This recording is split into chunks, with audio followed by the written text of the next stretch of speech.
له افغان غږ نشراتي ادارې څخه د نن سې شنبې ورځې لنډ او مهم خبرونه. د اسلامي امارت د بهرنیو چارو وزارت د امنیت شورا له لوري په غزه کې د بیړني اوربند د مسودې د تصویب هرکلی کړی. د ارشاد حج اوقاف وزارت سرپرست شیخ الحدیث سرمحقق ډاکټر مولوي نور محمد ثاقب د حج د سهمیې او لګښتونو په اړه جوړ شوې خبري غونډې ته وویل چې سږ کال به 1.5 افغانان د حج د فریضې د ادا کولو لپاره لاړ شي او د دې سهمیې د زیاتوالي لپاره د وزارت هڅې روانې دي. د امر بالمعروف نهي عن المنکر د شکایتونو اوریدلو وزارت معین شیخ سید علي صدیق الله وایي چې دغه وزارت سره تیر کال په پلازمینه کې 1,100 شکایتونه ثبت شوي دي.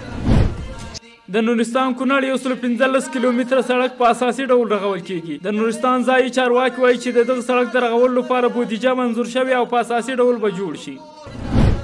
د بغلان ولایت د نفتي توکو اداره وایي چې په 1402 کال کې 20,240,000 افغانۍ عواید راټول کړي دي چې د وړم کال په پرتله 14% زیاتوالی ښیي.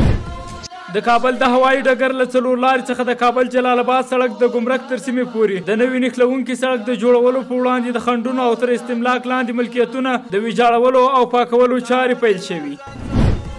د میدان وردګو ولایت په مرکز میدان ښار کې د 6 میلیونه افغانیو په لګښت د وطني غوړیو او کنجاړي د تولید کارخونې په فعالیت پیل وکړ. یا د کارخونه په 24 ساعتونو کې د 1 ټن غوړیو او 6,300 کیلوګرامه کنجاړي د تولید ظرفیت لري. د ملګرو ملتونو د بشري مرستو د همغږۍ کوونکې ادارې یا اوچا وایي چې اسپانیا د افغانستان له بشري مرستو له صندوق سره 1 میلیون یورو مرسته کړې. د یادې ادارې په وینا دا لومړی ځل ده چې اسپانیا له افغانستان سره دومره اندازه مرسته کوي.